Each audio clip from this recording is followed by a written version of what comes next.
Naughty Dog has faced some major backlash over the past few years because The Last of Us Part 2 was very different than what fans expected, and not in a good way. Plus, the show did face some controversy, but now the new PC port of the first game released, and it is getting slammed by gamers who are furious they thought this poor quality was worth $60.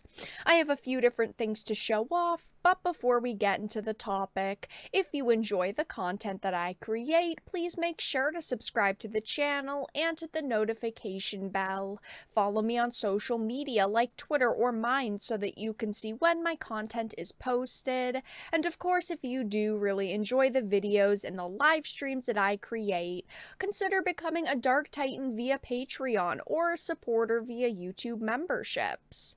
So I wanted to start off with this Eurogamer article. The Last of Us Part 1's long-awaited PC port isn't going down well on Steam, and this has been a trend over the past few years. The most notable was the Horizon Zero Dawn PC port. That went terribly at launch. I mean, the quality was just really bad, and more PC ports are releasing that are just, like, almost unplayable. It says, though, that the wait is finally over for PC players eager to get stuck into Naughty Dog's acclaim, The Last of Us Part 1, but things haven't gone off for a great start for Sony's latest PC port, which currently has a mostly negative rating on Steam. Now, I personally really loved The Last of Us Part 1. It was a fantastic start to what they wanted to do, which was make it a trilogy. But unfortunately, the second game did really kind of kill any sort of ongoing story. I like to play The Last of Us Part 1 still and pretend like it is the only game. Like, they decided to leave it as a standalone because it was so amazing on its own, because it was a really good game. Unfortunately, Part 2 was just really bad.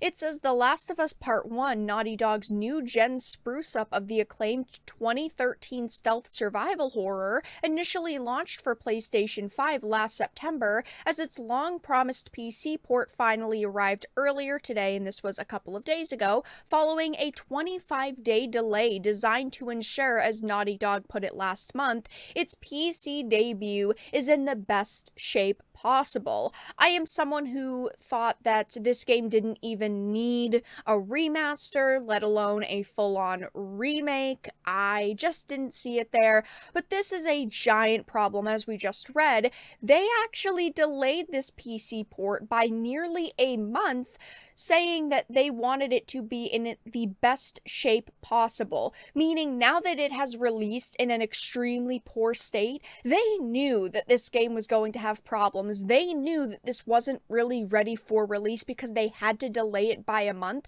but it's like they forced it out because of the show. The show has been over for a couple of weeks at this point, and I'm sure that 25-day delay did really hurt them because they wanted it to launch right at the end of the TV series ending, and it didn't happen, so they were like, we just have to push it out after the month. We don't have a choice, and unfortunately for them, it is extremely broken.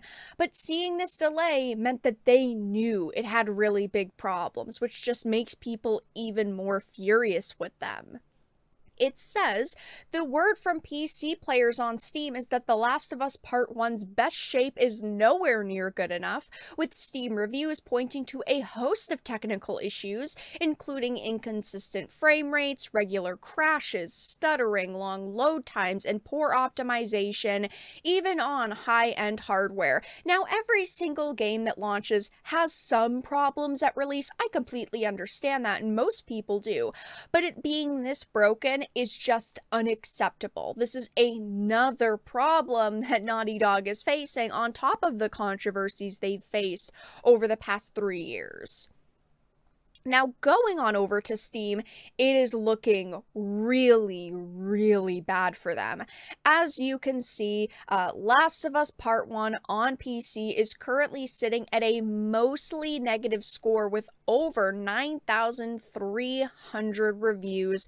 People are furious with this, which is always sad to see, even though I personally was not going to purchase this at $60. It is just not worth worth it, in my opinion. I still want it to release in a good state for the people who want to play this and want to purchase it. And as you can see, scrolling down, it is just almost all negatives.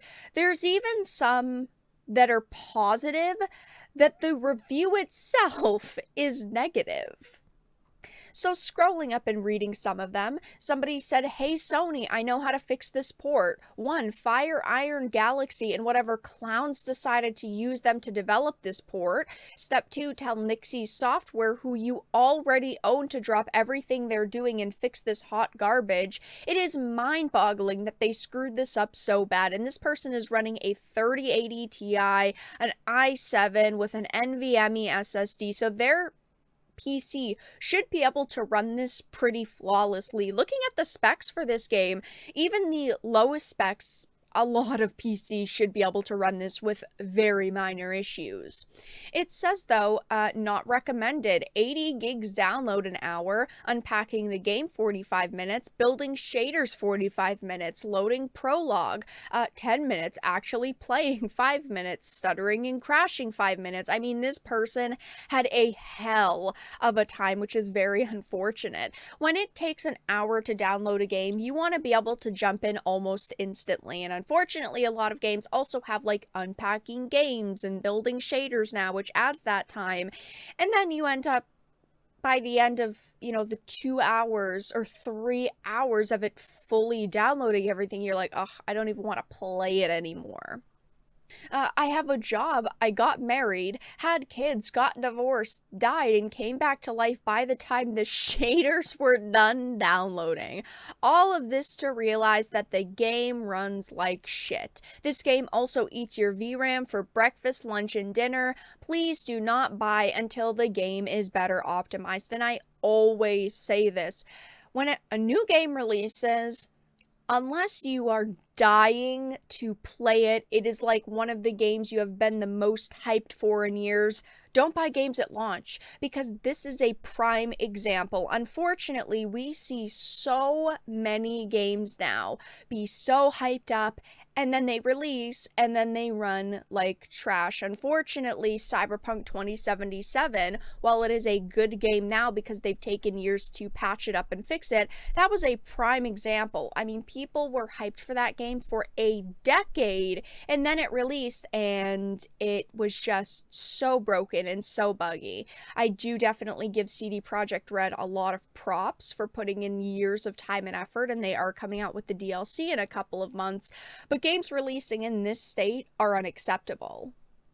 And I do want to mention that Naughty Dog did respond. They are saying that they've heard our concerns and their team is actively investigating multiple issues they have reported, and some of the issues should be addressed in upcoming patches, but it's just unacceptable that it launched in this state in the first place, and it's probably going to take weeks to months until all of the patches have come out to fix every single problem that is in this game. It is unfortunate if you did purchase this that it is so broken right now, but I can't say I'm surprised. Naughty Dog even a month ago delayed this, saying that they needed more time, and clearly they pushed it out, not really caring that it was so broken that a lot of people wouldn't even be able to play it in the first place. But that's all that I really had to discuss in this video. Let everyone know your thoughts in the comment section down below. If you enjoyed this and found it important and informative, please make sure to give it a like, share it, and subscribe to the channel. And of course, if you didn't, make sure to give it a dislike.